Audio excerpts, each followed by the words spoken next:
Hey now, it's your girl Trish. And that's right, it is story time again. And I'm about to take y'all on another journey with these girls from the hood. Now, I hope y'all got y'all drinks. I hope y'all got y'all cuddle buddies. I hope y'all got y'all boot things and y'all blankets and whatever else y'all need to wind down.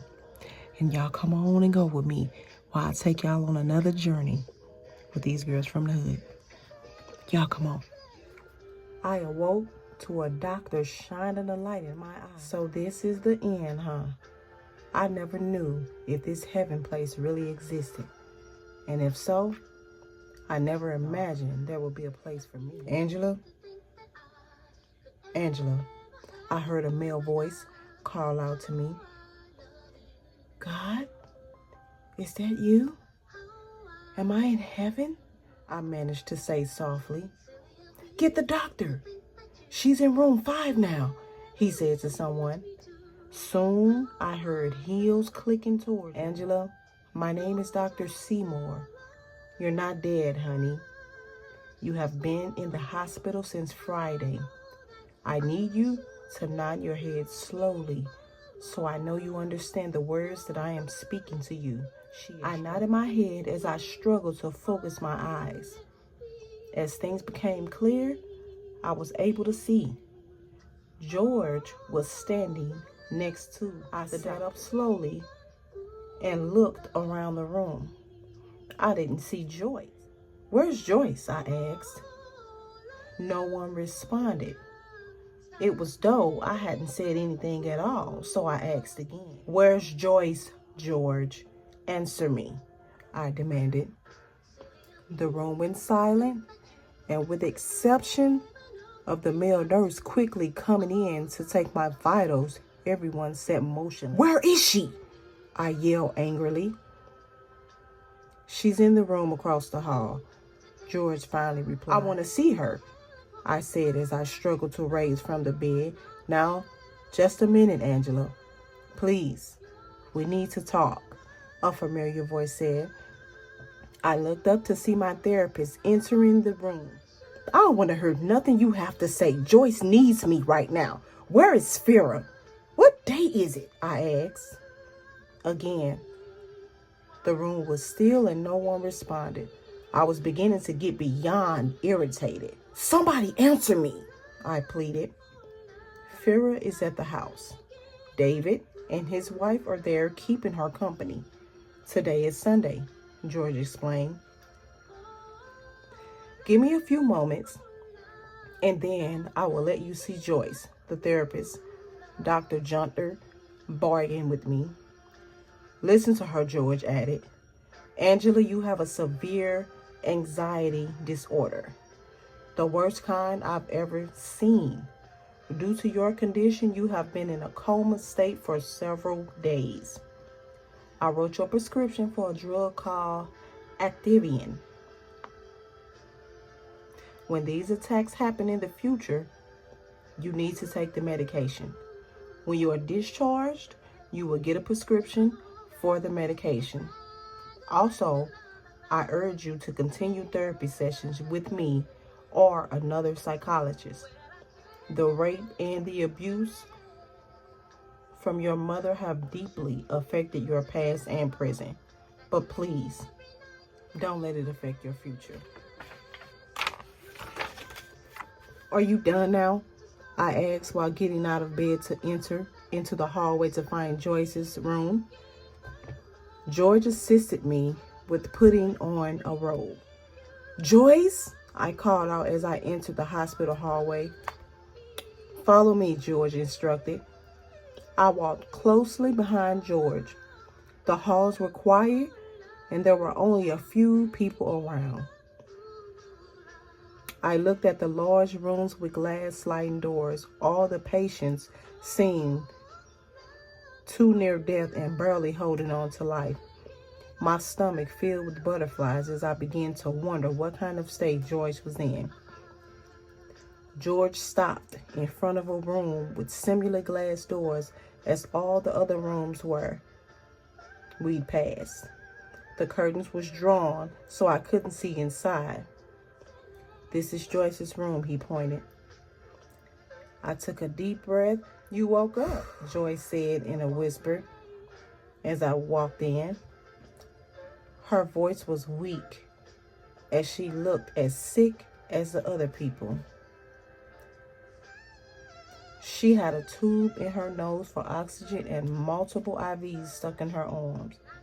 I was hoping it looked worse than it really was. Joyce, when are we leaving? I just want to go home, I said with tears in my eyes and leaning down to hug her.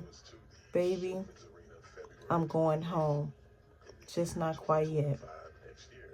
Sit down, I want to talk to you. I'm going to take such good care of you. All these years of helping you cook, you won't go to waste, I said, holding her hand. We both laughed together. Yes, you do know how to run my kitchen. First, I need to explain some things to you, Angela. I know you've gone through a lot in your life, and you experienced some really bad things as a little precious girl. For so long, you thought no one loved you, and you were alone. Well, you weren't alone. George and I have loved you your entire life. My entire life? I interrupted. I was confused by her statement. Angela squeezed my tight hand. George and I are your paternal grandparents. Your father was our son. He was one of the youngest men recruited in the FBI. The first week on the job, he was killed by an assailant. Your mother didn't handle it well. She went into labor the day of the funeral.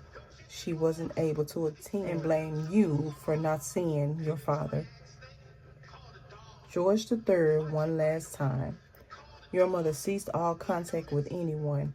We had no idea how badly you were being treated and attempted many times to reach out to our only grandchild. Your mother had schizophrenia.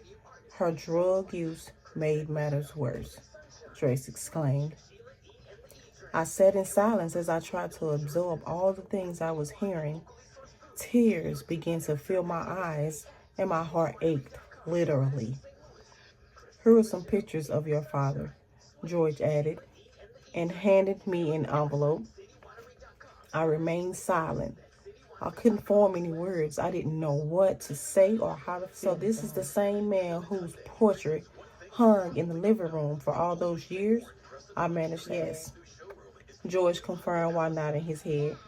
Before you asked, we didn't tell you because we weren't sure if you could handle this type of delicate information. We showed how much we care by raising you. Yes, the first decade of your life was pure horror.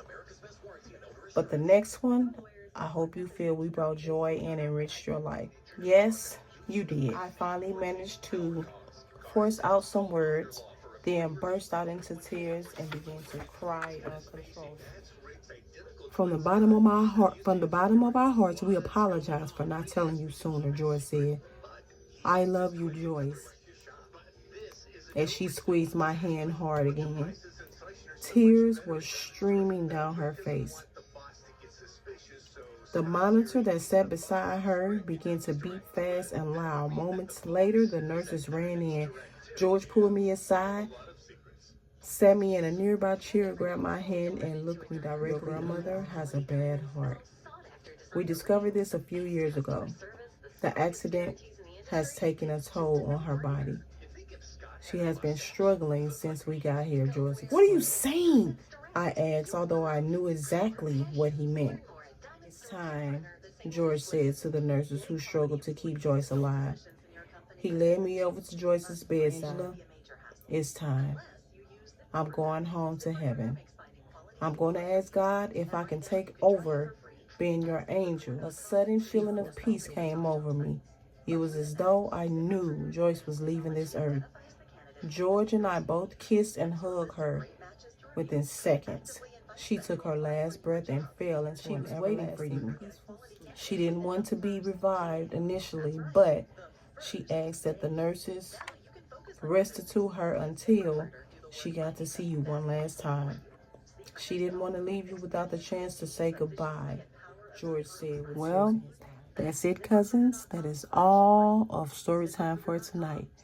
And I hope y'all run and not meet me there. I hope y'all beat me here. The next story time, as we dive into the next chapter of These Girls from the Hood. Y'all be easy. Your girl Trish.